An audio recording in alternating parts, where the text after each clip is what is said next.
자, 여러분 그럼 이제 1번 문제부터 하나씩 진행을 해보도록 하겠습니다. 문제를 푸실 때 답 맞췄다 하고서 좋아하지 마시고요. 전반적으로 자료가 어떻게 나와 있는지 그리고 선택지에서 내가 모르는 게 뭐가 있는지를 체크해 보시고 피드백 하시고 이론 과정으로 삼으셔야 됩니다. 아시겠죠? 자, 1번 문제부터 하나씩 진행을 해보도록 할게요. 자, 1번 문제입니다. 밑줄 친 이 시대의 생활 모습으로 옳은 것은 되어 있는 아마 아주 쉬운, 항상 누구나 잘 풀 수 있는 선사 파트입니다. 항상 1번에는 자신감을 불어넣어주는 이런 문제가 나오고 있죠.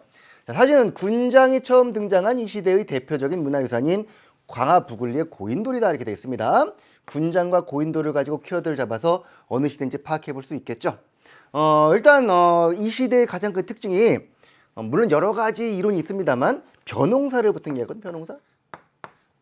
한반도 근처에서는 벼농사, 또 어떤 지역은 밀농사일 수도 있고요. 이 벼농사의 등장과 함께 어느 일부 지역은 잉여 생산물이 등장을 하더라.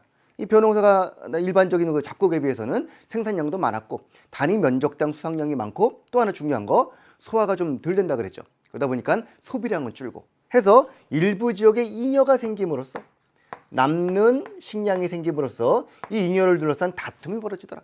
잉여를 둘러싼 다툼을 뭐라고 표현합니까? 조금 유식한 말로 전쟁이라고 표현했었고요.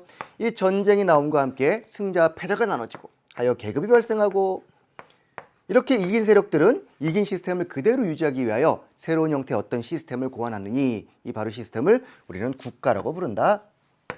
특히 계급 발생과 함께 지배층이 등장하고 있었으니 이 국가를 총괄할 수 있는 짱이라고 부를 수 있는 그들을 우리는 군장이란 말로 번역하기도 했어요. 치프 이렇게 표현했었죠. 뭐 군장, 추장 여러 가지로 부르지만 일단은 군장, 임금 같기도 하고 어른 같기도 한 그런 존재의 등장. 이게 바로 이 시대의 매우 중요한 키워드들. 그죠? 그래서 이 전쟁과 함께 같이 나오는 게 이제 청동제 무기의 발달 같은 것들. 전쟁이다 보니까 주거 지역이 구릉 지역으로 올라갔단 말이죠. 구릉지대다 보니까 땅이 딱딱했고 그래서 돌로 된 무덤 양식이 등장했었고요. 대표적인 게 고인돌, 돌널 무덤 같은 뭐 거성 문화가 등장을 하고 뭐 이런 양상들이 전반적으로 이 흐름 속에서 다 파생되는 것들이었죠. 그죠? 자, 이 시기의 특징들 바로 어느 시대? 청동기 시대로구나 체크해 두시고요. 자, 청동기 시대의 특징들로 옳은 것들을 골라보도록 하겠습니다. 불상을 제작했다. 불상이 뭐예요? 불상. 불교가 들어와야죠. 우리 불교라고 하는 거는 사상의 통합을 위해서 외부에서 들여온 사상이었단 말이지. 어느 시대 때? 우리 고대 집권 국가의 특징 중에 하나였죠. 고대 집권 국가 그러면은 일단 율령이 등장한다든가 그리고 왕위가 세습이 된다든가 처음에는 부족 내였지만 나중에는 부자 상속으로 뭐 이런 것들 있잖아요. 그리고 사상의 통합을 위해서 불교가 들어온다. 고구려의 경우는 어느 시대 때? 4세기 소수림왕 때쯤에 백제에서는 같은 비슷한 시기에 침류왕 때 그리고 신라는 6세기 가서 공인이 되고요. 5세기에 들어왔다가 6세기 버프왕 때 가서 공인이 되는 뭐 그런 양상이 있을 겁니다. 이건 전부 다 고대 집권국가의 특징이므로 적어도 삼국시대 이후에나 등장하는 모습들. 비파형 동검을 사용했다. 청동기 시대니까 동검. 요거네 정답 2번이고요. 농경과 목축이 이때도 있죠. 지금도 있습니다. 근데 중요한 거는 스타트. 시작된 거는 신석기 시대부터. 자, 4번 철제 무기로 정복 활동을 한다. 철제 무기는 철기 시대에 등장을 하겠죠. 자, 주로 동굴과 막집에서 거주했다. 동굴 막집 뭐 지금도 거주할 수 있지만 주로 거주했던 거는 구석기 시대로 봐야 되겠죠. 이런 식으로 각 시대 특징들 생활 모습들을 파악하는 아주 쉬운 문제가 1번에 있었습니다. 이건 뭐 전부 다 해결하셨죠? 웬만하면 해결했을 거라고 믿고 바로 2번으로 넘어가 보겠습니다. 자, 2번입니다. 가 국가에 대한 설명으로 옳은 것은 현장 취업 학습 안내문 되어 있는데 이 나라의 문화를 찾아서라고 되어 있습니다. 보니까 이 나라의 수도가 웅진이었고 삽이었다고 되어 있네요. 이 나라는 천도를 2번 했습니다. 처음에는 한성이었는데요. 한반도 남부만 그래도 충분할 것 같은 그런 나라입니다. 한성 지역이 수도였는데 이 한성 지역을 장수왕의 남진 정책으로 함락당했습니다. 죽은 왕이 있습니다. 아주 괴로웠던 괴로왕이 전사하고 그 아드님께서 밑으로 도망가셨습니다. 여기가 바로 웅진, 금강 중상류 지역의 공주라는 곳이었습니다. 지금의 공주, 당시 일명으로 웅진이에요. 일로 천도했었고 이 웅진에서 한동안 지내다가 성왕 때 중흥을 위하여 좀 더 바깥쪽으로 나갔던 데가 바로 사비, 금강 하구 쪽에 약간 가까운 사비, 지금의 부여라는 지역이에요. 그래서 이 나라는 처음에는 한성에 있다가 웅진으로 천도했다가 사비로 재차 천도한 특히 중요한 거는 사비천도 이후에 성왕의 중흥, 그다음에 웅진천도 시기에는 무령왕, 공주 무령왕 등 이 정도로 좀 파악하시면 좋을 것 같아요. 그러니까 웅진천도는 위기의 천도였고 사비천도는 중흥을 위한 천도였다라는 게 포인트가 되겠죠. 자, 이 나라 어느 나라입니까? 이 정도 했는데 모르면 안 되죠. 이거는 백제라는 나라에서 백제. 자, 백제. 가국가는 백제였고요. 자, 백제의 주요 문화유산으로 공주에는 공산성이라는 백제의 그 웅진성 뒤에 있는 산성이 하나 있고요. 부여에는 정림사지 5층 석탑, 그리고 역시 부여성의 배후산성인 부소산성 등이 나옵니다. 정림사지 5층 석탑은 목탑 양식을 약간은 가지고 있는 석탑으로 변했던 그런 양상들. 자, 이 백제에 대한 설명을 옳은 거 골라볼까요? 화랑도를 조직했다. 화랑도는 신라 진흥왕이 조직했었던 신라의 청소년 집단이었죠. 그죠? 계층 간의 갈등 조절 역할도 했었고 특히 군사력의 뒷받침이 되었던 그런 화랑도였습니다. 신라고요. 무령왕릉을 조성했다. 바로 웅진의 공주의 무령왕릉은 매우 중요한 벽돌 무덤.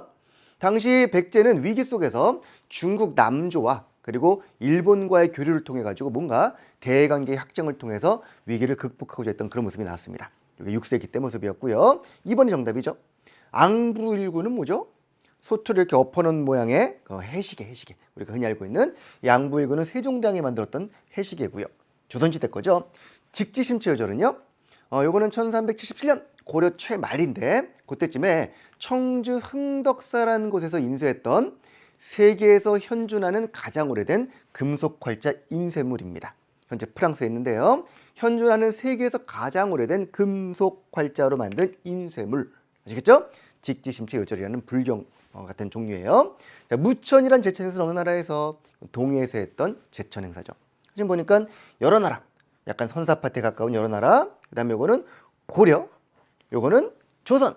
요건 똑같은 고대지만 하나는 신라, 하나는 백제 이런 식으로 약간은 쉽게 낼 수 있는 그런 문제였습니다. 일단 백제를 체크하기 위해서 수도 지역하고 특히 문화유산이 나왔다는 얘기는 이런 것들이 이제 수능에 나오더라도 별로 어색하지 않은 거예요. 이제 뭐 다음 수능에서는 정림사지 5층 석탑을 딱 보여주고 그 나라 관련된 걸 물어볼 수도 있는 거고요. 또는 뭐 지명을 가지고 물어볼 수 있는 거고 다양한 형태로 응용이 될 수 있는 문제들이니까 여러분들은 이 문제를 푸시면서 난 백제 알았어. 무령왕릉 백제지 하고 답이 2번임을 알았다고 안주하지 마시고 제가 늘 말하는 대로 화랑도, 앙부일구, 무천, 정림사지, 공주, 공산성 등등을 전부 다 체크하시면서 혹시 내가 모르는 요소가 있는가를 한번 파악해 보시는 거예요. 모르는 것들만 뭐 형광펜이나 이런 걸로 쭉쭉 걷었다가 나중에 한번 뭐 교과서라든가 여러분이 보고 있는 수능 특강이라든가 이런 책으로 피드백을 해보시면 좋은 거죠. 그런 식으로 문제를 해결해 나가시라는 얘기입니다. 정답은 일단 2번으로 해결. 됐습니까? 자, 3번 문제로 넘어가 보도록 하겠습니다. 다음 자료를 활용한 탐구지로 가장 적절한 것은 근래 나라의 지정이 고갈됨에 따라 급한 일이 있으면 그때 자금을 마련하여 썼답니다. 아주 재정이 어려운가 봐요. 각종 건물을 지을 때, 사신을 접대할 때 돈이 없으면은 뭘 했다는 거 뭐를 공명첩에서 나온 자금으로 그 수요를 충당하니 이 공명첩이 남발된 게 몇천 장이 됐답니다. 공명첩이 뭐죠? 공은 비일공자, 허공할 때 공자입니다. 명은 이름 명자, 그러니까 이름이 비어져 있는 첩, 수첩할 때 첩자입니다. 그러니까 이름 자리가 비어져 있는 직첩, 임명장 같은 거예요. 뭔지 알죠? 요 이름 자리가 비어 있는 거를 돈을 주고 사가지고 거기다가 자기 이름을 딱 쓰면은 국무총리도 될 수 있고 장관도 될 수 있는 이름이 비어져 있는 임명장을 공명첩이라고 불렀죠. 당연히 뭘 위해서 발행한 거예요?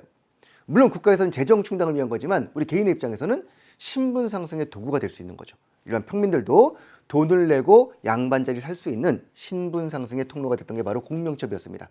언제부터 본격적으로 발행됐죠?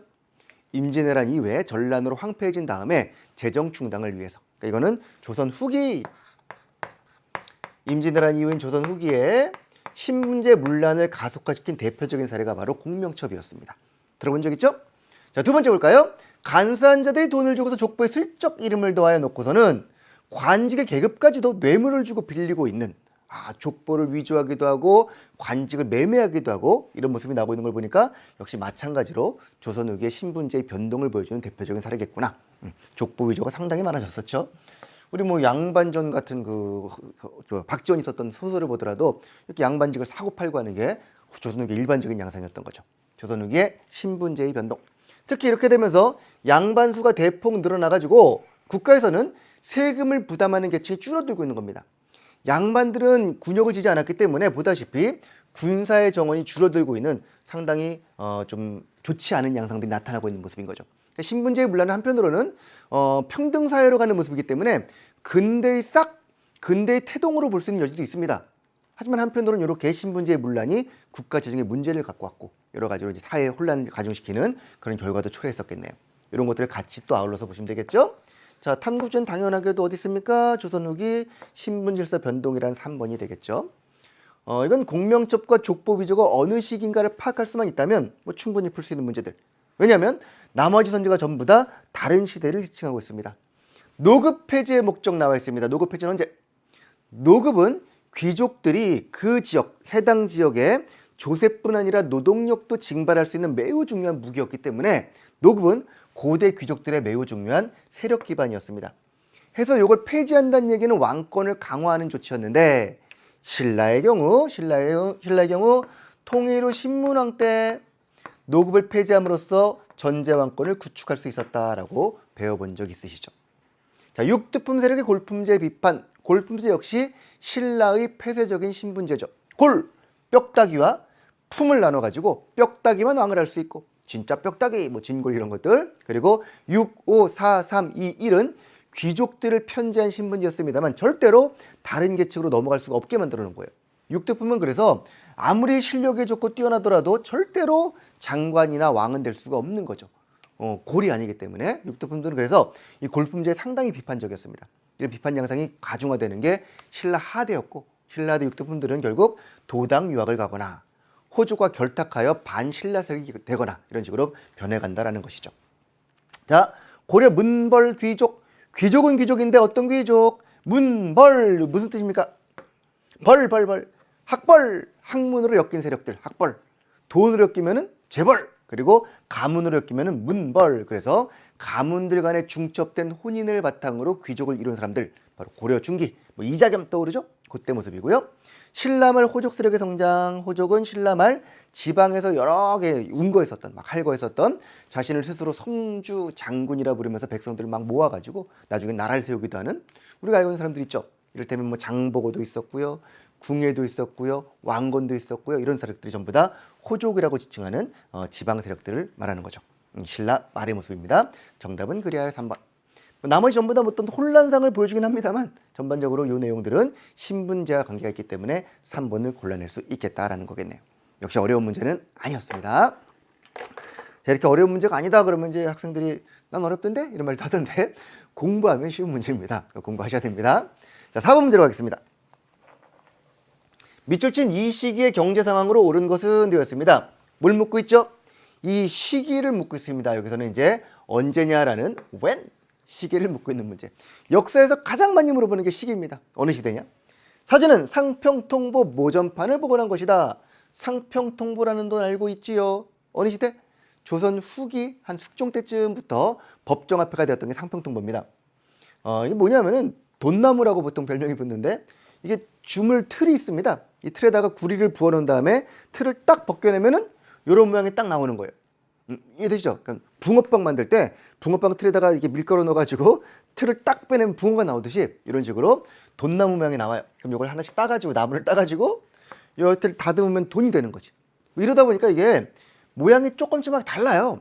글자가 약간 찌그러진 것도 나올 수가 있고 겉에가 약간 뭐 여기 나올 수 있잖아요. 그렇기 때문에 위조가 좀 많이 된다는 약간 단점이 있습니다. 전근대화폐의 특징인데 이렇게 상평통보가 발행되고 있었고 특히 상평통보가 전국적으로 유통되면서 사상이라든가 개인적으로 활동하는 사상이라든가 보부상대 상업활동이 활발하게 일어나고 있는 상업활동이 활발해지는 이런 시기 언제일까? 바로 조선 후기임을 상평통보 그리고 사상과 보부상의 상업활동 등을 통해서 유추해 볼 수 있다는 거죠. 조선은 자본주의의 싹이 약간씩 보이고 있는 그런 양상들을 우리가 읽어본 적이 있을 겁니다. 그죠? 요거 조선 후기로구나. 수능 특강 강의들 다 보시고 있죠? 보셔야 됩니다. 한국사 너무 또 만만하게 보고서 이제 공부 안 하시면 안 되고요. 한 번은 좀 봐주세요. 제가 촬영한 것 중에 20강짜리 짧은 것도 있으니까요. 뭐 그런 걸 통해서라도 한번 쭉 스캔을 해 놓으시면 이런 문제 푸는데 정말 어려움 없이 풀 수 있습니다. 자, 우경이 시작되었다. 우경은 소로 밭을 가는 겁니다. 충력을 이용한 밭갈이는 물론 철기 시대부터 있었던 걸로 보입니다만 기록상 지증왕이 우경을 장려했다 이런 말이 나와요. 지증왕 때쯤부터 우경 장려가 나오니까 이거는 적어도 삼국시대쯤에는 시작이 되었다고 볼 수 있겠죠. 회사령이 폐지되었다. 회사령은 1910년 일본이 만들었던 법령입니다. 회사를 설립하려면은 총독부의 허가를 받아가지고 총독부가 허가를 해주지 않으면은 차릴 수가 없는 겁니다. 무슨 목적이겠습니까? 일본 입장에서는 일본인들의 어떤 기업은 좀 허가를 쉽게 해주고 그리고 자본이 약간 영세하거나 열악했던 조선인들의 회사는 허가를 내주지 않음으로써 우리 민족 자본의 육성을 억제하고 일본 자본이 막 들어올 수 있게 해준 거죠. 그러다가 1920년대 3.1운동 이후가 되면서 일제가 방식을 약간 바꿔요. 특히 그 시기에 일본의 공업화가 막 진전이 되자 일본에 말하자면 아무나 들어와서 회사를 차릴 수 있게끔 게다가 이미 10년대에 우리 민족 자본은 웬만큼 죽었거든요. 그래서 그들은 내팽겨쳐 두고 일본 자본들도 막 갖고 오기 위해서 이번엔 거꾸로 회사령을 폐지해버린 거예요. 아무나 쉽게 회사를 차릴 수 있도록 약간 해주는 그래서 허가제에서 신고제로 바꾸면서 회사령을 폐지했던 거는 1920년대 일제 총독부의 정책이었구나라는 거죠. 전시과 제도가 시행되었다. 전시과는 전지와 시지를 등급 따라 나눠주는 그러니까 농경지와 뗄나무 할 수 있는 땅을 관료들의 등급에 따라 나누어주는 고려시대의 수조권 분급제도 고려시대 관료들에게 급여를 주는 제도였죠. 고려 거고요. 백성에게 정전이 지급되었다. 정전은 앞서 봤던 노급 폐지와 밀접한 관련이 있었죠. 노급을 폐지한 후 성덕왕이라는 그러니까 신문왕보다 약간 뒤에 왕입니다만 그때쯤에 백성들에게 정전을 지급함으로써 국가가 백성의 토지를 직접 관리하고 관여할 수 있게 되었다라는 왕권 강화의 측면을 보여주는 게 바로 정전 지급이었습니다. 이건 신라 통일기. 자, 인삼, 담배 등 상품 작물이 재배되었다. 딱 매치가 되잖아요. 상업활동과 상품 작물. 인삼과 담배는 자급자족을 위해서 심는 게 아니라 그랬죠. 담배 혼자 다 피려고 심는 게 아니라 팔기 위한 작물입니다. 처음부터 상업을 염두에 두고 만들었던 게 상품 작물이고 이런 게 나온다는 얘기는 상업이 그만큼 활성화되는 시기와 매치가 되는 것이므로 정답은 5번으로 볼 수 있겠다. 뭐 인삼 같은 경우야 고려시대도 있었습니다만 담배 같은 경우는 임진왜란 이후에 새로 들어온 작물이기 때문에 시기적으로도 조선 후기임을 유추할 수 있어야 됩니다. 담배, 뭐 토마토, 고추 이런 것들은 전부 다 임진왜란 이후에 들어오는 새로운 작물들이에요. 상품 작물. 정답은 5번입니다. 해결했어요? 자, 그럼 또 5번으로 가볼게요. 다음 사건이 발생한 시기를 뭐를요? 시기를 연표해서 골라보자. 또 시기 문제네요. 묘청이 서경을 근거지로 삼고 반란을 일으켰다. 묘청의 서경천도 운동. 나라 이름을 대위국이라고 짓고 연호를 1000개로 쓰고 자신의 군대는 하늘이 파견한 충성스럽고 의로운 군대다. 천견충의군 하면서 하늘의 명을 받은 듯이 자기들의 반란을 정당화했던 것이죠. 묘청 세력. 묘청을 딱 보고서 시기를 충분히 파악할 수 있습니다. 어렵게 된다면 이제 이런 것들을 물어볼 수도 있겠습니다만 최근 수능에서는 이런 것들을 묻지는 않습니다. 자료를 다 주고서 특히나 묘청이라는 이름을 딱 주고서 어느 시대 인물이게를 물어보는 거죠. 우리 시기의 가장 대표적인 게 바로 이자겸의 난과 묘청의 서경천도 운동이 있었죠. 문벌귀족의 보수성과 어떤 권력 다툼을 제대로 보여준 사건이 바로 두 사건이었습니다. 문벌귀족이요. 자, 문벌귀족은 어느 시기의 지배층입니까? 고려 중기의 지배층이죠. 우리 고려사는 항상 5시기로 딱 나눠보는 거예요. 918년에 건국을 하고 1392년에 멸망을 했는데 대략 한 480년쯤 되는 이 시기를 딱 반으로 뚝 잘린 사건이 있었죠. 1170년에 무신정변이라는 사건입니다. 선생님 연도 외워야 됩니까? 아니요, 아닙니다. 그냥 제가 건국 멸망을 쓴 거고 대략 그 가운데쯤에 무신정변이 있었다. 굳이 그렇다면 12세기 정도로만 알아둘게요. 12세기 정도? 이 앞을 그래서 보통 고려 전기라고 부르고 뒤를 후기라고 불러요. 그리고 전기 중에서도 체제를 초창기에 정비해가는 과정이 좀 있습니다. 태조부터 광종, 성종을 지나면서 체제를 조금씩 정비해가지고 체제가 완성되는 시기가 바로 고려 완성되는 시기가 바로 성종이에요. 여기까지는 체제를 정비했던 고려 초 체제 정비기. 완성된 다음부터 무신정변으로 무너지는 때까지를 고려 중기라고 불렀어요. 바로 이 고려 중기의 지배층들이 문벌 귀족이었습니다. 호족이 중앙으로 올라와서 귀족이 되었습니다. 그랬어요. 문벌 귀족은 바로 이 시기에 활동했던 분들이었고 그들이 권력을 잡고 안정세에 이르기 시작하자 철장성을 축조하고 북진 정책은 퇴조하고 안정세에 이르기 시작하자 그들은 점차 자신들의 권력을 지키기 위해서 보수화되었다 그랬어요. 지킨다 이런 뜻이죠.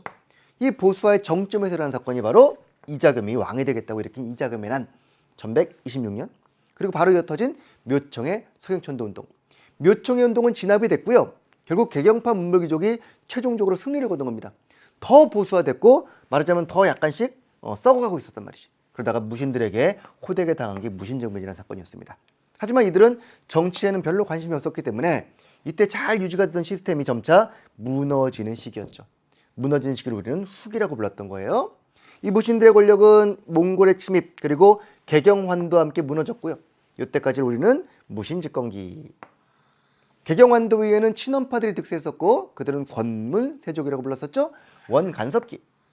그리고 고려 말 공민왕 개혁 즈음부터 새로운 세력인 신진사대부가 등장하는 시기를 고려 말 이렇게 한 5시기 정도로 구분해 본 거지. 약간 겹치는 시기가 있습니다. 여기는요. 이 시기에 맞춰가지고 정치, 경제, 사회 문화를 전부 다 정리해보자 그랬을 겁니다. 바로 이 시기를 묻고 이 시기. 그러니까 무신정변보다 앞이고 이자금의 난 다음에 나온 거니까 이자금의 난보다는 뒤가 되겠죠. 정답은 뭐가 되겠다? 다가 되겠다. 그죠? 귀주대첩은 거란과의 싸움이었죠. 강감찬의 승전보. 개경환도는 몽골 침입 이후 다시 컴백했던 개경으로 돌아온 사건이고요. 위화도해군은 이성계의 세력이 위화도에서 군사를 돌려가지고 권력을 잡았던 사건. 이렇게 시기에 매우 분기점이 되는 중요한 사건들입니다. 연표 문제는요. 항상 인과관계로 나와요. 이자금의 난이 끝나고 나서 개경이 황폐해지자, 개경이 불타버리고 막 이렇게 되자 이때를 틈타서 서경파가 서경천도 운동을 벌였던 겁니다. 그러니까 이거보다 결과가 되는 거고요. 그 이후에 더 보수화되면서 무신정변이 일어나니까 무신정변보다는 앞시기가 되는 거지. 이런 식으로 인과관계로 따져보도록 한다. 정답 몇 번? 3번이 되겠네요. 됐습니까? 좋아요. 다음 6번 문제로 가보도록 하겠습니다. 자, 6번입니다. 밑줄진 문화유산을 남긴 국가의 문화를 묻고 있습니다. 문화의 문화네요. 자, 지금 여기서 묻고 있는 건 뭡니까? 문화유산 자체가 아니라 그 나라예요, 나라. 어떤 나라인지 파악하는 게 급선무가 되겠죠. 자, 이 문화유산 관련된 검색어를 봤더니 해인사 장경판전 크게 써 있고요. 유네스코 세계 기록유산이고 목판 인쇄이면서 강화도 천도계에 만든 방대한 규모의 그와 같은 어떤 문화유산이겠네요. 다 짐작하죠? 해인사 장경판전에 보관되어 있는 이 문화유산은 바로 팔만대장경. 다른 이름으로는 제조대장경. 몽골의 침입 때 강화도에 피난가 있던 최씨 정권들 이 주축이 돼가지고 전국적으로 모든 강화도가 중심이 됐습니다만 만들었던 8만 장 이상의 방대한 분량의 장경이 바로 제조대장경 8만 대장경입니다. 시기는 몽골 침입기. 아까 봤던 시대 구분으로 보자면은 무신집권기입니다. 그죠? 무신집권기 있었던 제조대장경 8만 대장경. 어느 나라예요? 고려지 고려. 여기서는 이 시기도 아니고 나라를 묻고 있기 때문에 고려인만 딱 파악해도 충분히 문제를 푸는 데는 지장이 없을 것 같습니다. 좀 어렵게 낸다면은 뭐 나라를 묻는 게 아니라 딱 요 시기를 국한해서 물어볼 수 있겠죠. 무신집권기라는 그 시기를 국한해서. 자, 삼국사기를 편찬했다 어느 나라 겁니까? 고려 인종 때 김부식이 편찬한 고려에서 만든 삼국시대 역사책이 삼국사기입니다. 요 고려네. 한성순보를 발간했다. 1883년 우리나라 최초의 근대적인 신문으로 국가에서 발행한 관보였습니다. 근대 파트에 나오고요. 대동여 지도는 김정호 선생께서 19세기에 만들었던 거의 뭐 실칙 지도죠. 심리마다 점을 찍었던 그런 지도가 대동여 지도입니다. 19세기 세도 정치기 조선입니다. 황룡사 구축목탑을 건립했던 거는요. 선덕여왕 때입니다. 신라. 그죠? 신라 선덕여왕 때 자장이라는 스님의 건의에 따라서 이 탑을 세우면 주위 나라가 모두 항복할 것입니다. 이래가지고 호국적인 성격으로 세웠던 게 바로 황룡사 구축목탑. 경주에 지금 복원해놓고 그랬죠. 이거는 신라 거고요. 홍길동전 아버지라 부르지 못하고 한글을 든 소설은 조선 후기에 유행했습니다. 조선시대겠네요. 나라로 치면은 조선, 신라, 그 다음에 조선, 신라 앞으로 가야 되는데 요거는 조선, 요거는 조선은 조선인데 약간 근대기의 조선, 그리고 1번이 고려가 되니까 정답은 1번인 거. 됐습니까? 나라를 묻고 있기 때문에 아주 쉽게 풀 수 있습니다만 여러분 이 문제를 공부하면서도 국가가 아니라 아까 말한 대로 무신집권기인지 혹은 문별귀족기인지 이런 것도 한번 가늠해 보시면서 공부하시면 좋을 것 같습니다. 자, 자, 7번 문제로 가볼게요. 밑줄 친 이 전쟁의 영향으로 오르는 것은 뭘 묻고 있죠? 전쟁의 영향이니까 전쟁이라는 사건의 인과관계를 한번 찾아보는 그런 시간으로 가졌으면 좋겠습니다. 이 전쟁이 왜 일어났으며 내용은 어땠으며 결과는 어땠는지. 이 전쟁이 뭔가 봤더니 아이고 이런 한산도. 이걸 어떻게 몰라 한산도를. 왜군의 침략으로 한산도인데 특히 아이고 이런 익숙한 이름이 이순신 장군도 나와 있네요. 한산도 전투, 한산 대첩, 이순신 장군, 왜군의 침입. 무슨 전쟁? 이 전쟁은 바로 임진왜란입니다.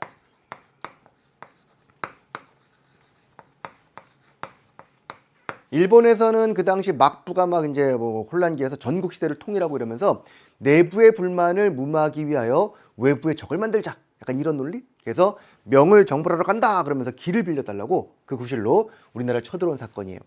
이 임진왜란의 전개 과정에서는 매우 중요한 전투가 몇 개 있을 겁니다. 그죠? 매우 중요한 전투로 우리가 한산도도 있었고요. 그 다음에 권율 장군의 행주대첩 들어보셨죠? 그 다음에 김시민 장군의 진주성 전투, 진주대첩 이런 것들 좀 익숙히 좀 기억해 두시고 그리고 전쟁의 결과들이 좀 중요했습니다. 전쟁 결과로 일단 명나라가 상당히 쇠약해졌습니다. 명이 약해지고 대신에 저 안쪽에 있던 여진족이 막 흥기해가지고 청이란 나라를 세우기 시작해요. 명청 교체. 국제적으로는 명청 교체기가 도래한다. 나중에 우리는 이 과정 속에서 결국 청과의 외교관계를 어떻게 맺느냐가 매우 중요했었는데 이 과정에서 이제 정묘 병자호란이 이어서 발생하게 되는 거지. 그래서 우리 임진왜란과 정묘 병자호란을 합쳐가지고 양란 이렇게 부르는 거였죠. 요거 하나였고. 그 다음에 두 번째 우리나라에서는요. 당연하게도 뭐 재종 뭐 난리가 났을 거고 신분제 무너졌을 거고 뭐 모든 피해는 전쟁이 일어났던 우리나라가 입었으니까요.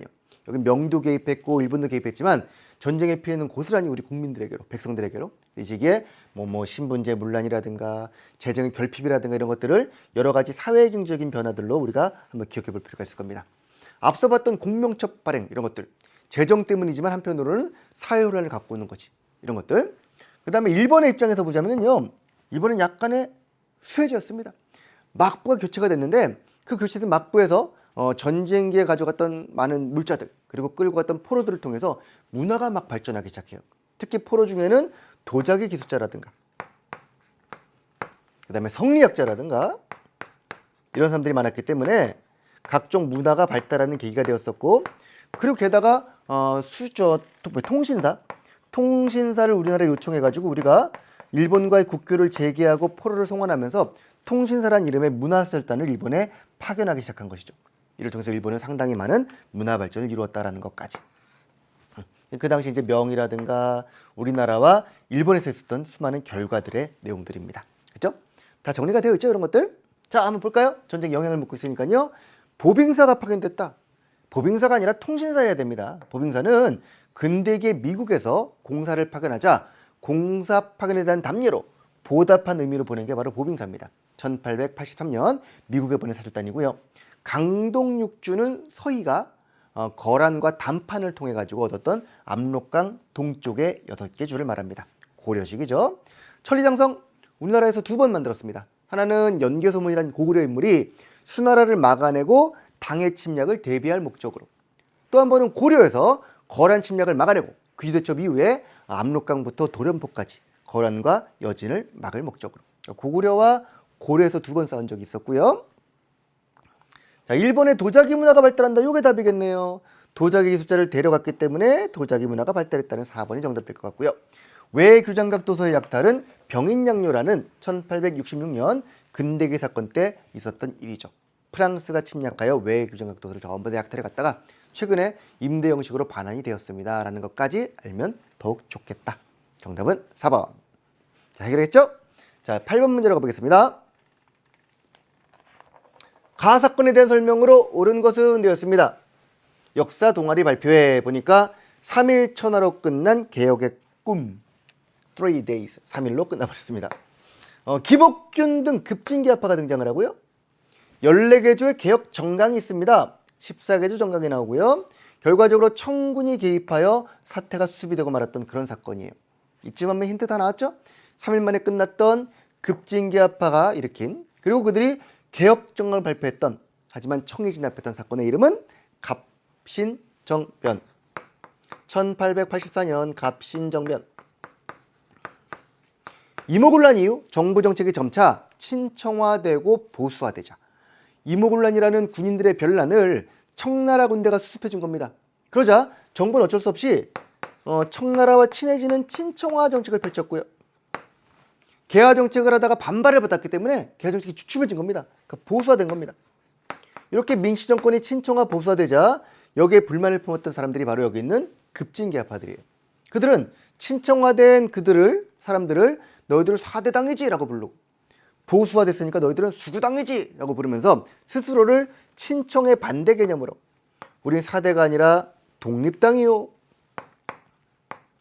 우리는 보수가 아니라 개화당이요라고 불렀답니다. 보수의 반대말로 우리야말로 진정한 개화당이다라고 부르면서 하나의 세력을 이루기 시작했어요. 그래서 이미 친청화되고 보수화된 종래의 개화파들을 이들을 그때부터 우리는 보통 온건개화파라고 분류해 주는 것이고요.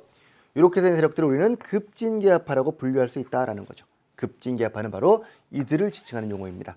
급진적이었겠죠. 그래서 쿠데타, 어떤 정변을 통해서라도 뭔가를 해보자 그래가지고 우정국 개국 축하연, 우체국이죠. 우체국 오픈 파티를 이용해가지고 우체국장에 임명되었던 당시 우정국 참판에 임명되었던 홍영식이라는 급진개화파와 그 다음에 사건을 주도한 김옥균 등이 중심이 돼가지고 정변을 기획했으나 안타깝게도 3일 만에 청군의 개입으로 실패하고 말았습니다 라는 거예요. 이게 바로 갑신정변이었고, 여러분들은 갑신정변에서는 14개의 종강이 어떤 내용인지를 조금은 읽어두실 필요가 있을 겁니다. 사례를 확인하시면서 공부하시기 바랍니다. 자, 일단 문제 풀어볼게요. 밀립대학 설립을 추진했다. 밀립대학 설립운동은 1920년대 우리나라도 4년제 밀립대학을 세워보자라는, 고등교육권 세워보자라는 그런 운동이었죠. 일제의 이른바 문화통치기 있었던 사건이었고요. 정방이 폐지되었다. 웬 정방이? 정방은 바로 최씨 정권, 최우라는 무신이 자기 집에 설치했던 인사권 담당 기구였습니다. 전혀 생뚱맞죠? 대한매일신보는 1904년부터 1910년까지 존속했던 우리나라 매우 중요했던 일간지였습니다. 영국인 베델이 발행했던 이 지원을 받은 사건으로 대표적인 것은 국채보상운동이 있을 거예요. 사회주의 사상에 영향을 받았다. 사회주의는 3.1운동 이후 1920년대가 되어야 확산이 됩니다. 3.1운동 이후에 들어오기 때문에 이때는 존재할 수가 없었고요. 우정총국 개국 축하연, 우체국 오픈 파티를 계기로 일어났다는 5번이 정답 되겠죠. 됐나요? 자, 정답은 5번이고, 이건 갑신정변의 내용을 보여주면서 그 스토리를 약간 좀 기억해달라는 그런 문제가 되겠네요. 사건 자체에 대한 문제였습니다. 사건 자체에 대한 문제로 발문에 남아있는 거죠. 사건이 무엇인가? 자, 9번 문제로 가보겠습니다. 미추친 왕이 실시한 정책으로 옳은 것은, 이번엔 뭘 묻고 있습니까? 왕이 누군지 찾아봐라. 왕. 원, 황후, 기씨의 일족의 총애를 믿고 교만하니. 아하, 원나라 황후가 지금 세력을 잡고 있어?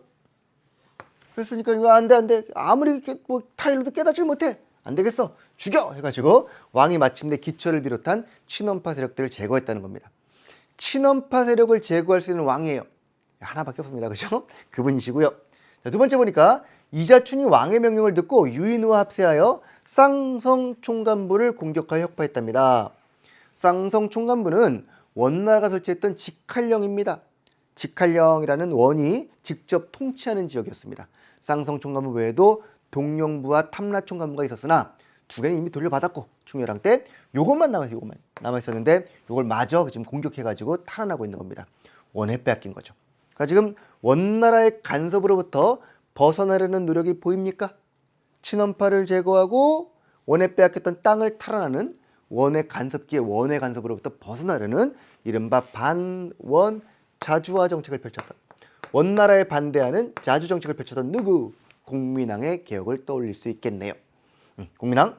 자, 공민왕의 정책이라고 한다면 반원 자주책과 더불어 강력한 왕권 강화, 친원파 처단, 여기 나올 수 있겠죠. 대표적인 사례들 몇 가지 외우고 있을 겁니다만, 특히 제일 중요한 게 재정 충당을 위해서 했던 매우 중요한 사업이 있어요. 재정. 당시 왕권을 위협했던 귀족들을 친원파들 우리는 권문세족이라고 불렀거든. 친원파들은 권력이 있고 세력이 있는 가문과 족속이므로 권문세족이라고 보통 불렸습니다. 개판이었습니다. 그죠? 출신 성분 다양했습니다. 천민 출신도 있었고요. 친원파면 누구나 할 수 있었기 때문에 매 기르는 거에 종사했던 사람이 갑자기 뭐 원나라의 총애를 받기도 하고, 몽골말 좀 잘하는 사람, 통역관들이 아주 신분 낮은 분들이었는데 역시 몽골의 총애를 받고 이러면서 친노파로 막 성장을 했어요. 이들은 자신들의 배를 치우게 골몰했기 때문에 특히 대규모 농장을 확대하고 양민을 노비로 만들어가지고 땅과 백성들을 전부 다 마음대로 휘두른 겁니다. 이 땅과 백성이야말로 세금을 걷는 매우 중요한 수단이었기 때문에, 그 대상이었기 때문에 국가는 이 땅과 백성들을 찾아와야지만 세금을 걷을 수 있단 말이에요. 그래서 국가에서는 농장 중에서 잘못된 농장이 없는지 땅 주사를 시작했고요. 백성 중에서, 노비 중에서 잘못된 백성은 없는지 민에 대한 조사를 한 겁니다. 전과 민을 바로잡는 전민 변정 사업을 실시하죠. 특히 대표적인 게 바로 공민왕에 있었던 전민 변정 사업으로 신돈이라는 스님이 중심이 돼가지고 진행했던 그런 사업이었습니다. 정답 몇 번이라고요? 그래서 전민 변정 사업, 전과 민을 바로잡는 임시관청을 만들었다는 4번이 공민왕의 개혁이 되겠네요. 후삼국 통일은 누가 했습니까? 태조 왕건. 호패법은요, 조선의 태종. 우산국은 신라 지증왕이. 22담로 왕족 파괴는 백제 무령왕의 업적인데, 이런 것들은 팩트로 기억하셔야 됩니다. 왕의 업적을 물어볼 때 이 왕에 대해서 몇 가지 사실들이 좀 나올 텐데, 주요 왕들이 좀 있죠. 뭐 신라에서는 지증왕, 법흥왕, 진흥왕 이런 사람들, 백제에서는 무령왕, 성왕, 뭐 근초왕 이런 분들, 신라에서는 고구려에서는 뭐 소수림왕이라든가 광개토왕, 장수왕, 이런 왕별 업적들은 좀 암기할 건 하셔야 됩니다. 이건 안 하면 어떻게 알 수가 없습니다. 호패법 누가 했니 하는 거를 모르면 틀리는 거예요. 팩트이기 때문에 이런 것들 조금 정리하시면서 마지막 단계에서 약간 암기할 것들은 체크해뒀다가 좀 기억도 좀 하시고, 뭐 국사, 한국사가 암기 과목이냐 이해 과목이냐 오랜 논란입니다만 이해가 바탕이 되는 게 맞아요. 하지만 팩트를 모르면 풀 수는 없습니다. 이순신이 누군지 모르는데 아무리 흐름을 알아도 임진왜란을 풀 수가 없습니다. 아시겠죠? 기본적인 사실은 기억하도록 하자라는 거예요. 일단 여기서는 4번 공민왕의 개혁, 4번 전민 변정도감을 찾으시면 되겠습니다. 10번 문제로 가겠습니다. 가 정부가 실시한 정책으로 옳은 것은? 자료는 태극기 문양과 고종의 어진을 활용한 엽서라는데, 고종은 나라의 위상을 높이기 위해서 연호를 광무로 정하고 환고단에서 황제 즉위식을 가진 다음 황제가 되신 겁니다. 황제의 나라를 딱 만들었겠네요. 황제의 나라인 어떤 나라? 국호는 그레이트 한으로 하고, 대한, 황제 나라인 대한, 황제할 때 제자입니다.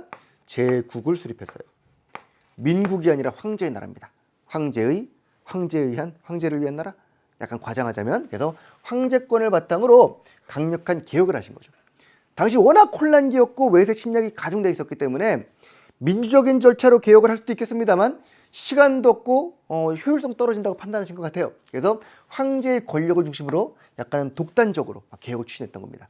이 당시 고종께서는 가보을미개혁의 급진성을 비판하고, 우리는 점진적으로 옛날 것을 근본으로 삼고 새로운 것을 참작하여 점진적으로 개혁하겠다라는 원칙을 세웠습니다. 바로 여기 있는 9번 신참의 원칙이에요.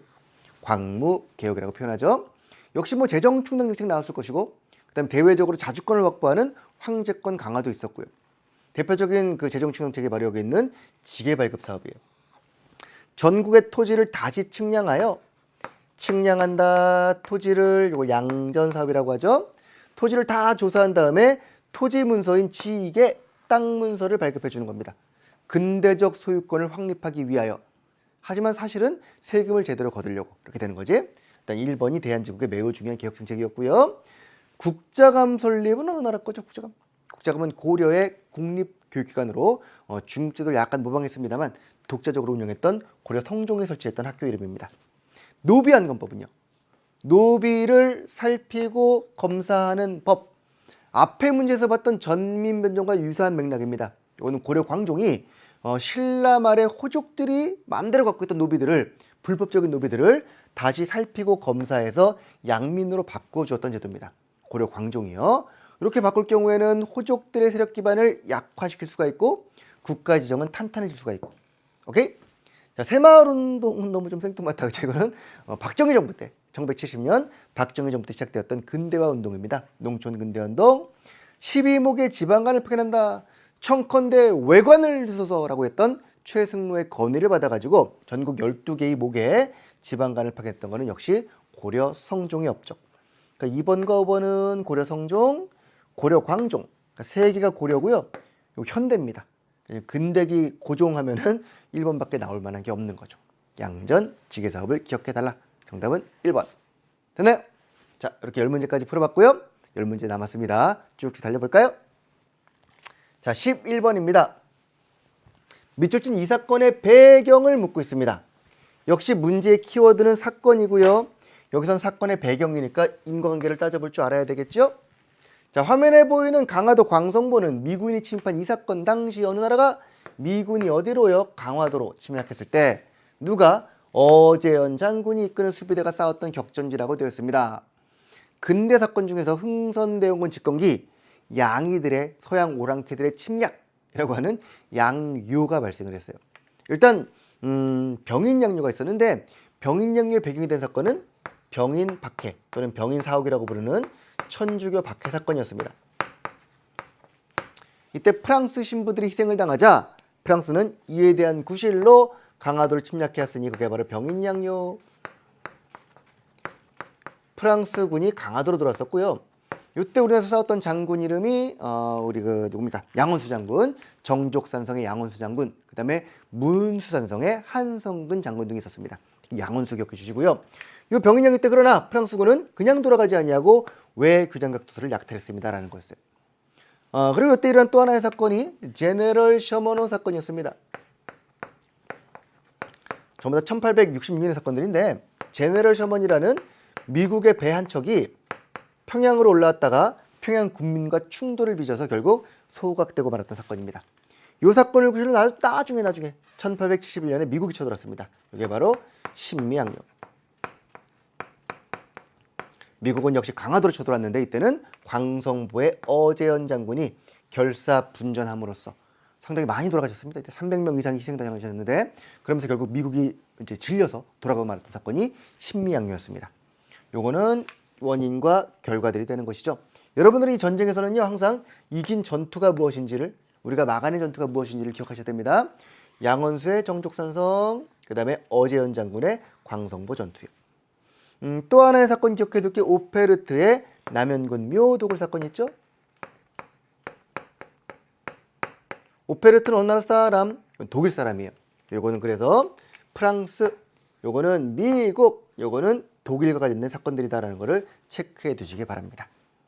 자, 이 사건의 배경이니까 바로 뭐가 나와야 될까요? 제네럴 셔먼호 사건이 답이 되겠죠. 단발령 시행은 1895년 을미 기억돼 있었습니다. 을미 단발령 시행이 있었기 때문에 을미 의병이 일어났어요. 인조 반정은 1623년 조선시대입니다. 광해군을 몰아내고 인조를 왕으로 세웠던 서인 붕당 세력이 권력을 잡았던 그런 사건이었고요. 정동행성은 동쪽을 정벌하는 행성입니다. 동쪽은 일본을 뜻합니다. 몽골은 우리 고려를 완전 지배하진 않았지만 대신 고려의 세력들을 동원해가지고 일본 원정에 나섭니다. 그때 만든 기구 이름이 정동행성. 일본 원정은 실패했죠. 실패한 다음에도 이 기구를 그대로 남겨두고 고려에 대한 내정 간섭 기구로 삼았다더라. 강화도 지역이 시작되었습니다라는 거는 1876년.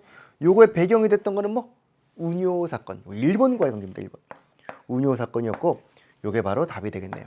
4번과 5번 정도가 근대계 사건들입니다만 근대 사건의 원인과 결과들은 충분히 파악할 수 있으리라 보고 나머지 을미기역대라든가 조선과 고려 이야기는 그래도 좀 제껴낼 수 있어야 되겠죠. 그죠? 정답은 5번이다. 할만하죠? 해보니까. 자, 12번 가보겠습니다. 가왕의 업적으로 옳은 것은 뭘 묻고 있습니까? 왕의 업적입니다. 이번에 역시 왕을 물어보는 문제. 팩트를 묻는 문제가 되겠죠. 자, 왕의 음악, 조선의 가슴을 뛰게 하다. 제목가 감성적이다. 그죠? 왕의 뮤직이 조선의 가슴을 뛰게 했답니다. 왕이 조선을 움직이고 있는 겁니다.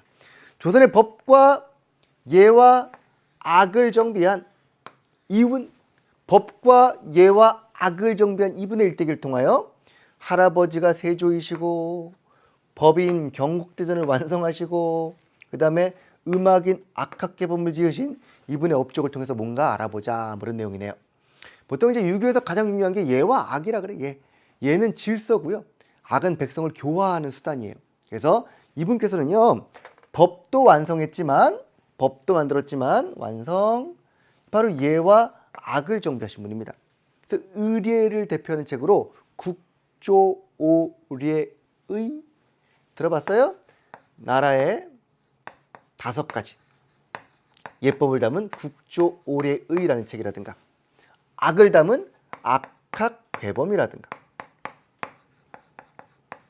그다음에 역사책으로는 동국통감이라든가 이런 걸 통해서 여러 가지 문물을 정비하신 분입니다. 이게 바로 여기 나와 있는 예와 악이에요. 이런 걸 전부 완성해서 만든 만대 성법이 바로 경국대전이라는 법전이었고요. 누굽니까? 시스템을 완성했다 그러면 어떤 이름이 들어간다?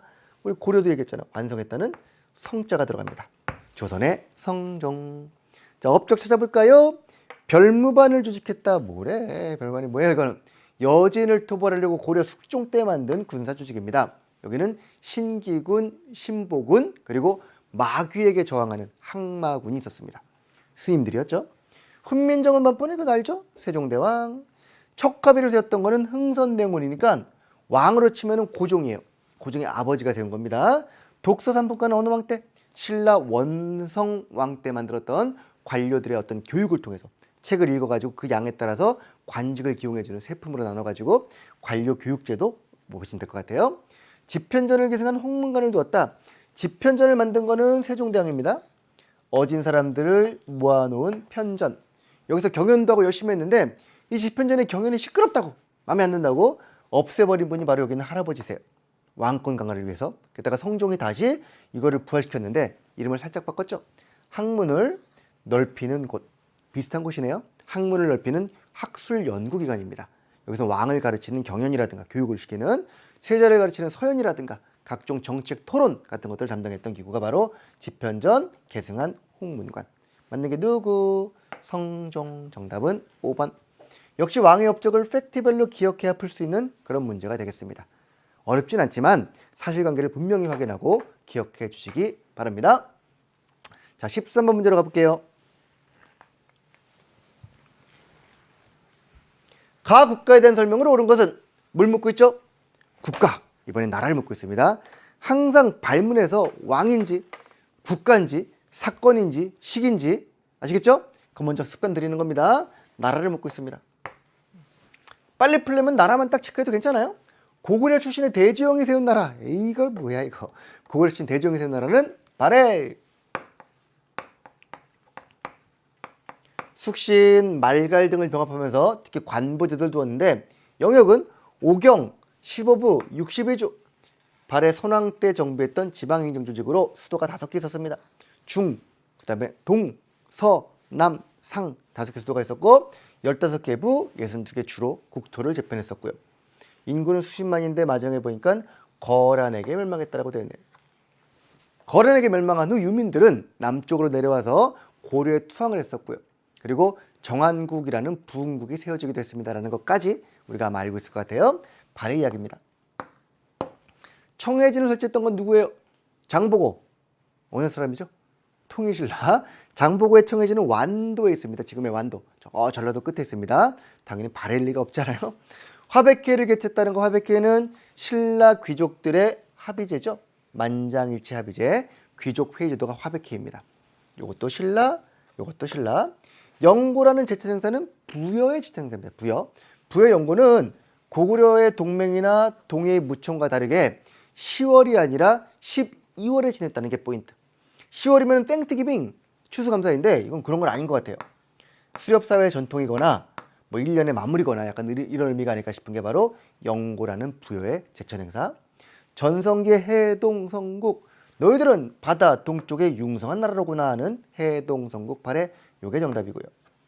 유학교육관 성균관은 고려 말에 세워져서 조선 시기 내내 대표적인 교육기관이었습니다. 일단 고려를 알아두시되 조선을 알아두시되 고려 말에 세워졌다는 것까지도 파악하면 좋을 것 같습니다. 됐나요? 발해에 대한 거는 정답 몇 번? 4번. 발해의 교육기관은 뭐가 있었죠? 주자감. 주자감이 바로 발해의 국립교육기관이었습니다. 요것도 플러스 알파. 발해는 이런 전반적인 큰 틀도 중요하지만 발해가 고구려를 계승했다. 근거 찾기. 이거 중요해요. 발해는 왜 고구려를 계승했는가? 고구려 계승 근거. 즉 왜 우리 역사인가 이게 되겠죠? 그리고 무왕이라는 왕이 있습니다. 무왕. 이 무왕 때의 대외관계, 대당, 적대, 일본과 교류 이런 게 나올 거예요. 그 다음에 또 하나는 문왕 때 당과 교류예요. 당과 교류하면서 문왕 때 가서 체제가 정비되기 시작합니다. 특히 당의 영향을 좀 많이 받았는데 그렇기 때문에 당과 함께 뭔가 했던 정비 내용들을 정리하는 거, 이런 것들이 중요한 포인트들이에요. 그리고 중요한 거 해동성국이라는 이름, 이런 것들을 맥락별로 정리해가지고 시험에 대비하시면 좋을 것 같습니다. 해보세요. 이거는요, 제가 따로 정리하기는 좀 시간이 부족하기 때문에 또 이렇게 테마를 알려드릴 테니까 여러분들이 한번 교재를 가지고, 강의를 가지고 확인하시기 바랍니다. 고구려에서 생긴 거, 무왕 때 관계, 문왕의 관계, 이런 것들. 자, 14번 문제로 가보겠습니다. 가조약에 대한 설명으로 옳은 것은 되었습니다. 이 작품은 안중근이 리순 감옥에서 쓴 붓글씨입니다. 읽을 수 있어요? 일일 부독서면 구중생 형극이라. 하루라도 책을 읽지 않으면 입안에 생긴다. 가시영자 가시극자입니다. 가시가 생긴다. 책을 읽어라 이런 거죠. 하루라도 책을 읽지 않으면, 하루라도 전화기를 보지 않으면 손끝에 가시가 생기는 우리와는 다르게 늘 책을 읽으셨나 봐요. 자, 안중근이 리순 감옥에서 쓴 붓글씨인데 1905년 이토 히로부미의 강요로 이게 체결돼서 우리나라 외교권이 박탈된 겁니다. 뭐죠 이게? 을사늑약이죠. 일본은 러일 전쟁과 함께 우리나라 국권을 야금야금 먹어갔습니다. 전쟁 발발과 함께 체결한 조약이 바로 한일의정서였고요. 1904년 2월달 러일 전쟁 발발과 함께 한일의정서를 체결하여 우리나라의 군용지를 약탈해 갔어요. 토지를 약탈하고 이 군용지를 바탕으로 전쟁에서 거의 승기를 잡습니다. 좋았나 봐요. 그러자 1차 한일협약이라고 나중에 이렇게 명명되는 조약을 강제했습니다. 이를 통해서 우리나라에는 고문을 파견했어요. 군용지 약탈, 이때 우리나라의 고문 파견. 이때 들어온 고문이 재정고문 메가타, 외교고문 스티븐스, 이런 사람들이 있습니다. 메가타는 화폐 정리 사업을 실시했고요. 스티븐스는 나중에 미국에 건너갔다가 전명훈 장인환에게 총을 맞아 죽었던 그분이세요. 우리 핵인싸라고 하는 클립 영상 있잖아요. 재밌게 구성해 놓은 거 있으니까 한번 보세요. 이거 핵시민 한국사. 몰라요 이거? 꼭 찾아보시고 재밌거든요. 한번 확인해 보시기 바랍니다. 자, 1차 한일협약이 있었고요. 그 뒤에 이제 전쟁에서 거의 승리했습니다. 결국에는 이제 미국도, 영국도, 러시아도 일본의 승리를 인정해 준 거지. 그게 바로 미국에 했던 가스라 테프트 밀약, 영국의 2차 영일동맹, 러시아의 포츠머스 강화조약. 그 직후에 바로 체결한 게 2차 한일협약 을사늑약이죠. 1차 협약, 2차 협약 이런 이름들은 나중에 갖다 붙인 거예요. 그러니까 뭐 정식 명칭이라 하기보다는 첫 번째 거, 두 번째 거 이렇게만 기억해 둡시다. 을사늑약은 이때 우리나라의 외교권을 박탈하고 통감을 파견했던 겁니다. 그 통감으로 온 사람이 저 이토예요. 이토가 이때부터 통감으로 딱 부임하게 되는 거지. 이건 통감 정치고 외교권을 박탈했다. 이건 뭐 거의 나라를 뺏은 거나 마찬가지입니다. 국제적으로 대한제국이 사라졌기 때문에 나라가 없어진 겁니다. 이에 대한 저항이 엄청났었죠. 대표적인 저항이 의병도 있었고요. 언론 활동으로는 시리아 방송대국도 있었고요. 외교 활동으로는 헤이그 특사도 있었고, 을사오적 암살단도 있었고, 다양한 저항이 있었고, 그 저항 중에 하나가 바로 안중근의 이토 처결 사건인 거죠. 그죠? 안중근이 1909년 하얼빈역에서 초대 통감했던 이토 히로부미를 처단하고 체포되었던 사건, 이것도 역시 이에 대한 저항으로 들 수가 있겠네요. 근데 그 중에서 외교권 박탈에 항의하느라 고종이 헤이그에 보낸 특사가 있었거든요. 헤이그 특사. 이 헤이그 특사를 구실로 일본이 고종을 강제 퇴위시킨 겁니다. 그리고 순종을 강제로 즉위시켰어요. 순종의 이름으로 체결한 게 바로 한일 신협약. 고종을 강제 퇴위시키고 순종 이름으로 한일 신협약을 체결하여 이제는 장관 밑에 차관으로 일본인을 대거 기용하는 이른바 차관 정치가 시작되었습니다. 그리고 부속 조약으로는 군대까지도 해산해버리고 말았죠. 인사권과 군사권을 동시에 빼앗아가는 만행을 저지릅니다. 이로부터 3년 뒤에 국권을 빼앗아갔고요. 한일의정서 1차 협약, 2차 협약, 을사늑약, 그리고 신협약 4개. 4개의 조약 내용과 결과들을 비교하시고 순서대로 정리해 두시기 바랍니다. 됐습니까? 자, 가조약은 바로 무슨 조약? 이 중에서 을사늑약입니다. 에 대한 설명으로 옳은 것은 자, 독립문 건립과는 관계가 없죠. 1896년 독립협회에서 만드는 독립협회 창립과 함께 만들기 시작한 문이 독립문이었고요. 삼별초는 몽골의 끝까지 저항했던 고려 시기의 군사 조직입니다. 최씨 정권의 사병이었습니다만 몽골의 끝까지 저항했었다더라. 강화도와 진도와 제주도까지 옮겨가면서 헤이그 특사의 계기가 되었습니다. 그래요. 요것 때문에 특사가 파견되었고 특사 파견 때문에 고종이 강제 퇴위당했고 이렇게 되는 거지. 답은 3번이고요. 임술농민봉기는 1862년에 있었던 진주에서 출발했던 전국을 강타한 농민봉기입니다. 세도 정치기에 동학농민운동은 1894년 전라도 지역에서 일어났었던 농민들의 운동이었죠. 역시 을사늑약과는 별로 관계가 없습니다. 정답 몇 번? 3번이구나. 했어요? 자, 15번 문제로 가보겠습니다. 미추진 이 시기에 일제가 실시한 정책으로 옳은 것은 자, 뭘 물어봤습니까? 여기서는요. 이 시기를 물어봤습니다. 일본군 위안부란 자, 이름 주어라 그랬죠? 일본군 따옴표 위안부입니다. 요거는 주어.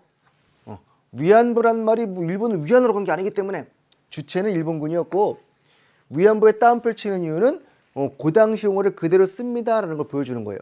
당시 용어를 그대로 써서 일본군 따옴표 위안부.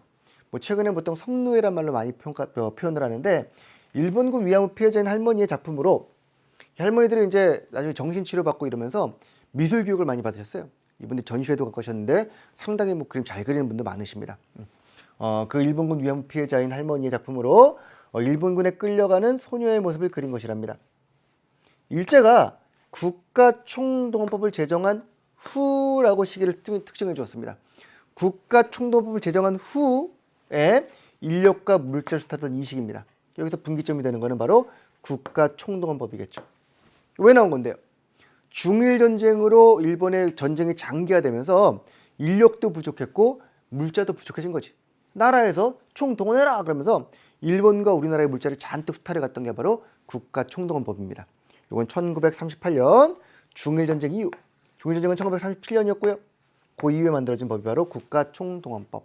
그래서 인적 수탈과 물적 수탈을 강요하더라.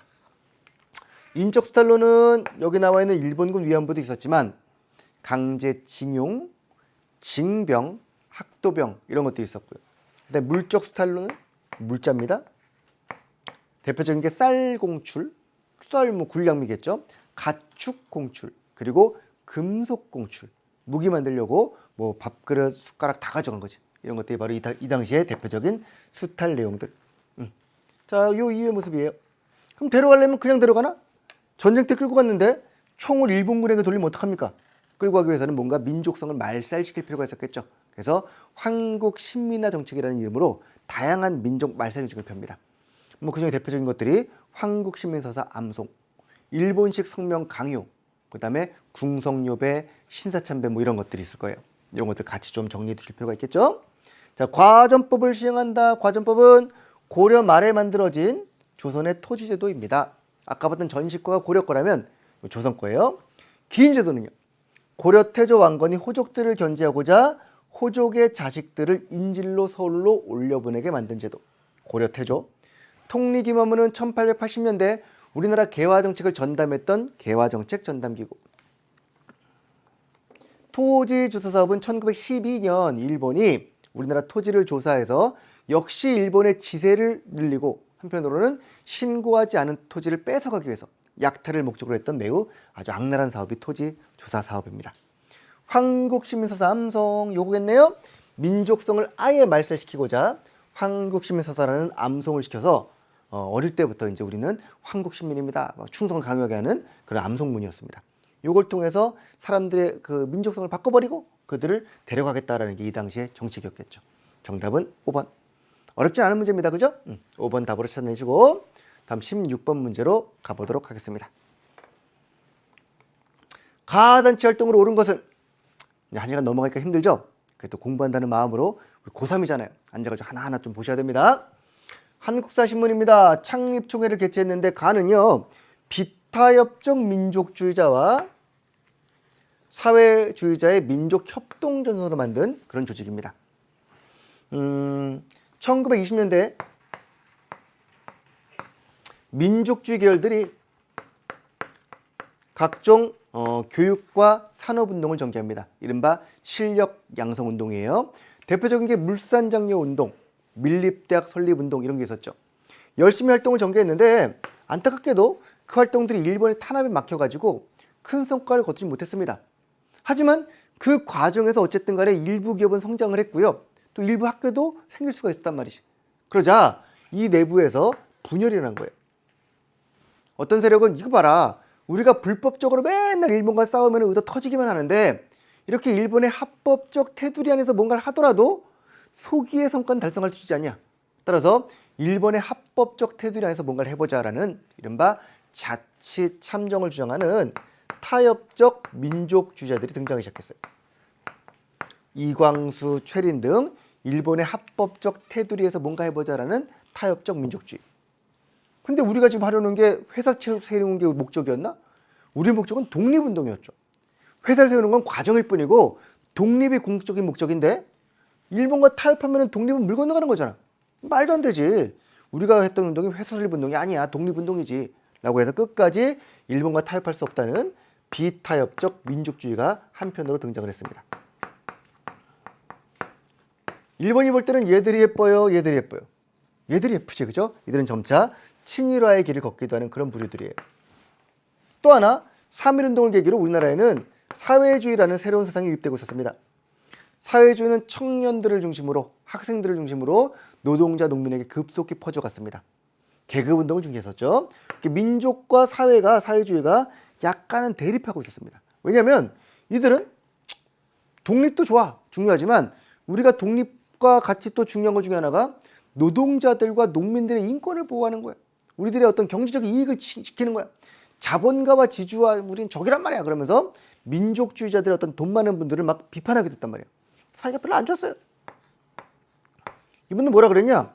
아니 지금 계급 투쟁할 때야 지금? 일본하고 싸워야 되는데 뭐 노동자를 나누고 뭐 자본가를 나눠. 한국인은 다 똑같은 한국인이지. 라면서 민족의 단결을 도모했단 말이야. 사이가 안 좋았었는데 점차 이렇게 갈라지고 이들이 일본에게 탄압을 받기 시작하면서 게다가 이들 역시도 사상적으로 일본에게 탄압을 받기 시작한단 말이야. 그게 바로 치안 유지법이라는 법이었어요. 그 법을 통해서 사회주의가 불법이 돼버리고요. 활동이 여의치 않게 되었고요. 또 이들은 분화가 되었고 그러다 보니 이제는 이 둘이 손을 잡고 같이 하는 게 어때? 라면서 둘 사이에 협동전선이 만들어진 겁니다. 이게 1920년대 중반 이후의 모습이에요. 이들의 협동전선으로 만든 매우 중요한 민족유일당이 바로 뭐다? 그게 바로 신간회라는 단체입니다. 1927년 60만세 운동을 계기로 이 두 계열이 같이 손을 잡기 시작했어요. 1926년 60만세 운동을 계기로 1927년 2월에 만들어진 민족유일당이 바로 신간회. 합법적 단체였습니다. 이들은 이때부터 각종 사회운동을 다 지원해줬습니다. 교육운동도 그랬었고요. 농민운동도 그랬었고 노동운동을 했었고 모든 활동을 다 지원해준 겁니다. 근데 그러다가 1929년에 광주에서 학생 항일운동이 일어납니다.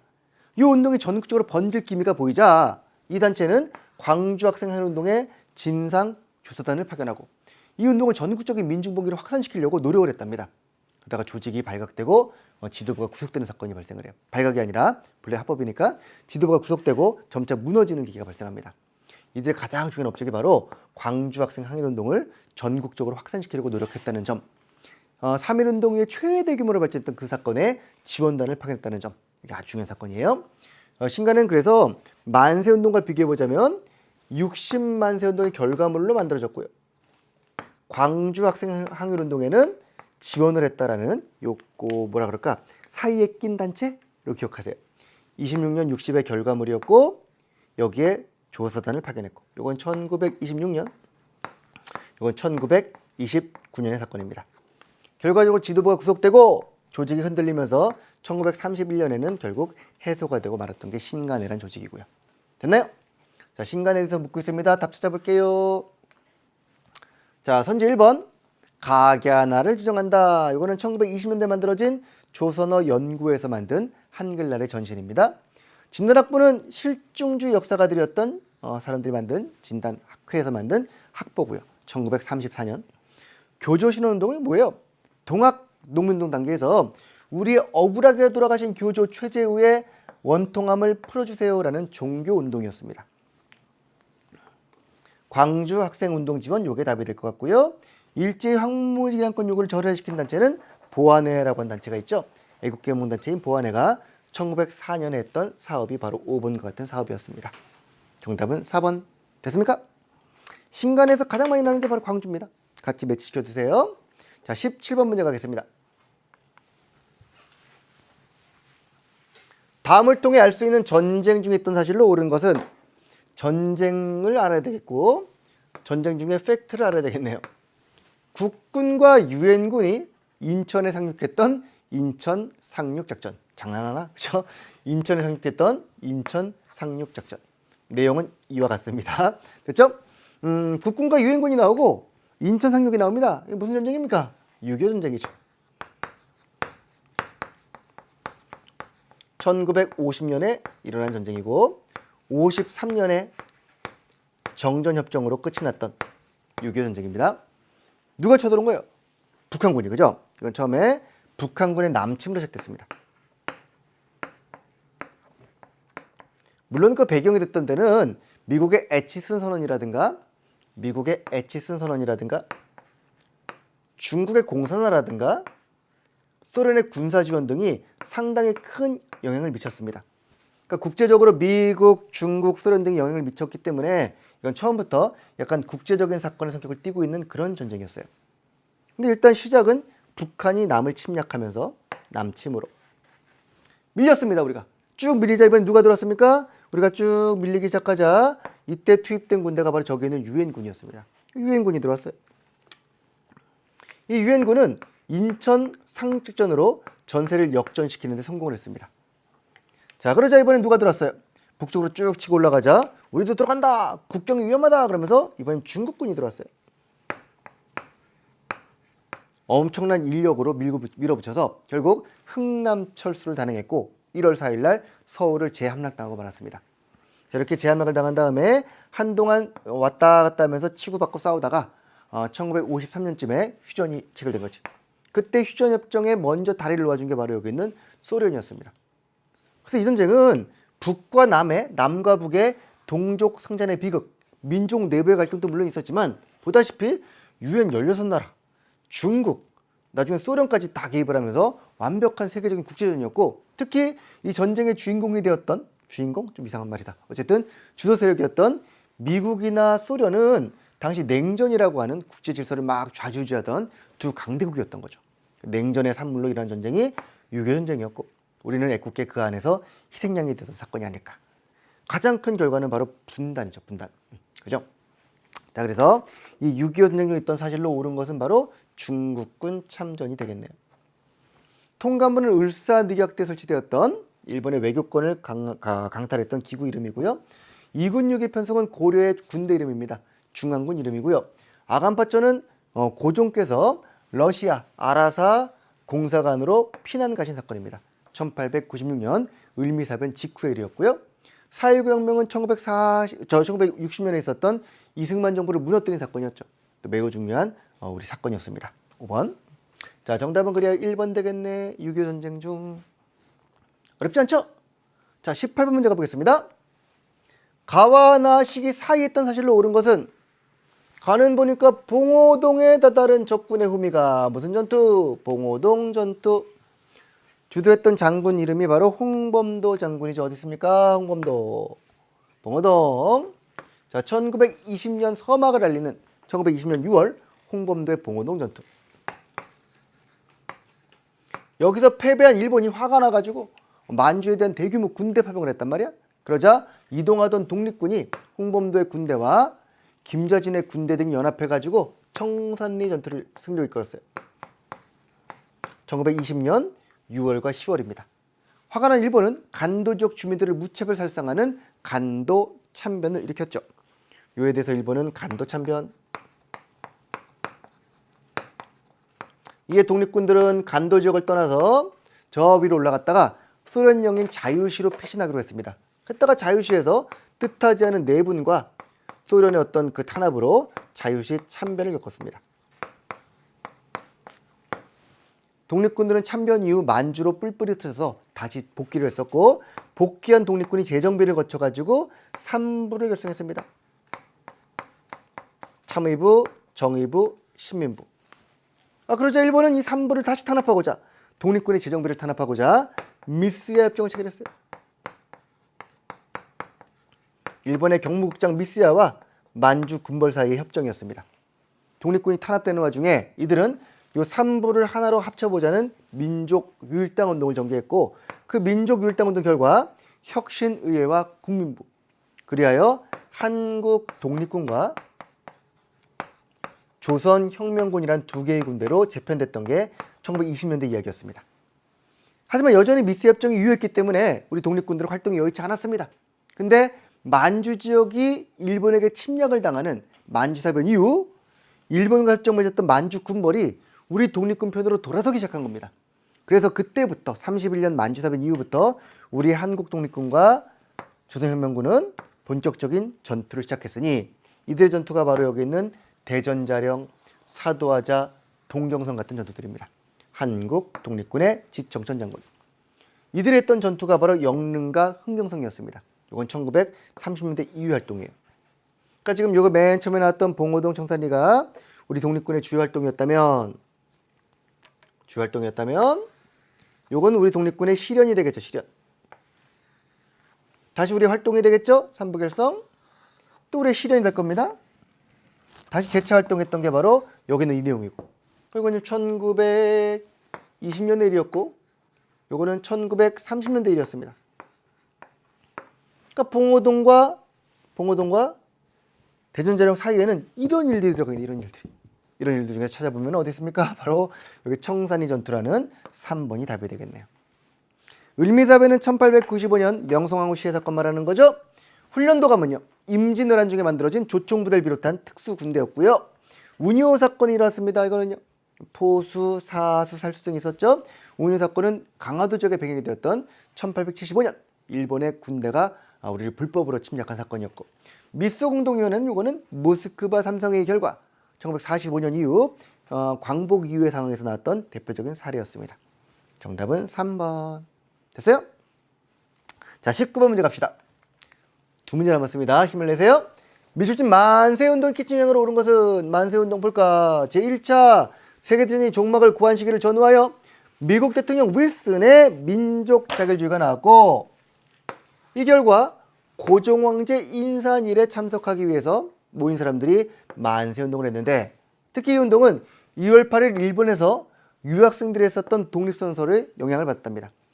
28 독립선언의 영향으로, 민족자결주의 영향으로 고종의 인산일에 있었던 만세운동은 바로 무슨 운동? 3.1운동. 3.1운동의 결과를 묻고 있습니다.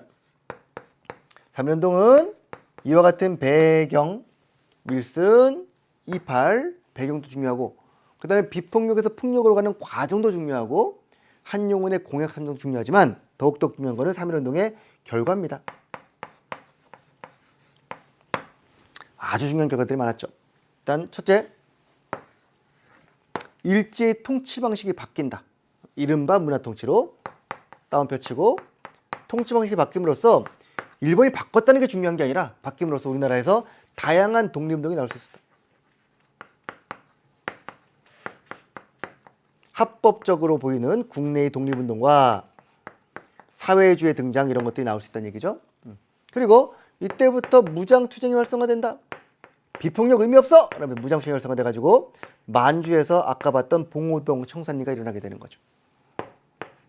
그죠? 이런 것들. 그리고 이때 학생이 주인공이 됐단 말이에요. 시위 과정에서 노동자와 농민이 참여했습니다. 참여계층의 다양화. 이때 이후에 사회주의가 유입됐습니다. 사상과 이념의 다양화. 그리고 이런 모든 운동을 총괄하기 위해서 통일된 지도부가 필요하다는 인식에 뭐가 생긴다? 바로 대한민국 임시정부가 탄생한다.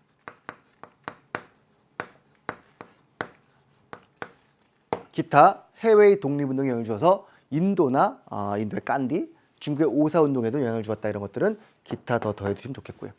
제일 중요한 건 이거죠. 드디어 민족운동의 구심점인 정부가 수립되었구나라는 겁니다. 3.1운동 결과 매우 중요한 정부가 수립되었구나. 찾아볼까요? 답을 이미 알고서 좀 풀어드리는 것 같죠. 물론 답을 미리 알고 있습니다만 중요한 걸 물어보기 마련입니다. 갑오개혁은 1894년에 있었던 개혁이었고요. 일본의 강요로 시작됐지만 비록 꽤 자주적이었던 독립협회는 1896년에 만들어진 시민단체라고 해야 되나? 그런 단체였고 삼정의 정책은 뭡니까? 임술 농민봉기 이후 삼정문란을 해결하기 위해서 만든 관청 이름입니다. 삼정의 정청. 영남 유생들의 만인소는요.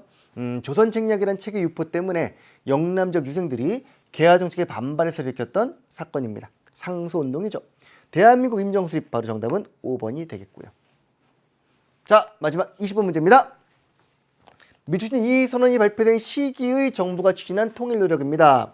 일단 이 선언이 뭔지 알자. 첫째, 시기를 알자. 둘째, 그 정부가 뭔지를 알자. 셋째, 이 선언은 올해 발표한 지 20주년이 되는 시기가 나와서 벌써 20 빼기 20이니까 00. 2000년이네. 2000년. 2000년에 발표한 선언서인데 남북 최초로 정상회담을 통해서 했던 선언이에요. 6.15 남북 공동선언 말하는 거죠. 그죠? 6.15 정상들이 모여서 만든 6.15 남북 공동선언. 자, 남북의 화해와 변형들인데 이 6.15 남북 공동선언을 했던 정부는 바로 무슨 정부? 김대중 정부였습니다. 문제는 김대중 정부의 통일 노력으로 옳은 걸 찾아라는 얘기네. 그죠? 이 결과 김대중 대통령은 노벨상 평화상을 받으셨죠. 그랬던 사건이 있는데 자, 볼까요? 정전협정을 체결한다. 정전은 전쟁을 정지시키는 협정을 말합니다. 6.25 전쟁 끝나고 나서 맺었던 정전협정 말하는 겁니다. 이승만 정부고요. 통일 노력인가 이것도? 어쨌든 개성공단 조성 6.15 공동선언의 제일 중요한 내용이 경제협력과 민간교류예요. 경제협력의 대표적인 사례가 바로 개성공단이라든가 금강산 관광특구 등을 만드는 겁니다. 그리고 개성공단으로 가기 위해서 경의선 철도를 부설하고 금강산에 가기 위해서는 동해선 철도를 부설하고 전부 다 경제 내용이 되겠죠. 금강산은 문화교류도 되겠습니다만 특히 민간교류의 가장 대표적인 거는 이산가족 상봉을 정리화했다는 점. 이런 것들이 6.15 이후의 결과물들입니다. 개성공단 조성은 경제협력을 위해서 우리가 북한 쪽에 만들어준 공단으로 이 개성에 가기 위한 경의선까지 복구되는구나를 묶어가지고 기억하시면 좋을 것 같습니다. 2번이 정답이고요. 남북지절위원회는 1972년 7.4 남북 공동성명 이후 구체적인 내용을 합의하기 위해서 만들었던 위원회 이름입니다. 박정희 정부의 통일 노력이죠. 남북한 유엔 동시가입은 노태우 정부 때 북방 외교를 통하여 냉전이 무너지는 시대 분위기 속에서 북방 외교의 결과로서 유엔에 가입을 했었고 그 유엔 가입 후 남북 기본 합의서를 채택하고 싸우지 말자. 화해와 불가침 및 교류협력이에요. 싸우지 않기 위해서 핵은 만들지 말자라고 했던 게 바로 한반도 비핵화 공동선언. 그래서 4번과 5번은 노태우 정부의 통일 노력에 들어갈 수 있는 그런 내용들입니다. 됐나요? 통일정책은 7.4 남북 공동성명 박정희 정부, 그 다음에 91년 남북기본합의서 노태우 정부, 6.15 공동선언 김대중 정부 3개를 꼭 기억해 두시기 바랍니다. 아시겠죠? 자, 이렇게 전부 20문제를 풀어보았습니다. 아이고 금방 지나갔습니다. 80분이요. 20문제 쭉 풀어봤는데 처음에 말씀드렸다시피 20문제 풀고 맞았다 틀렸다 중요한 거 아니에요. 제가 선지 하나하나 짚어드린 이유 알겠죠? 제가 해드린 것처럼 여러분들도 하나하나 보시면서 아는 거 있는지 모르는 거 있는지 체크하시고 반드시 수능 특강이라든가 교과서를 가지고 피드백 하시면서 자기 걸로 소화시킨 다음에 시험지를 덮으시는 겁니다. 버리지 마시고 갖고 있다가 나중에 한번 더 보시고요. 아시겠죠? 자, 고생 많으셨고요. 또 다음 시험에 해설 강의에서 뵙도록 하겠습니다. 계속 열심히 정진하시는, 어려움 속에서 정진하시는 여러분이 되시기를 바랍니다. 자, 고생하셨습니다.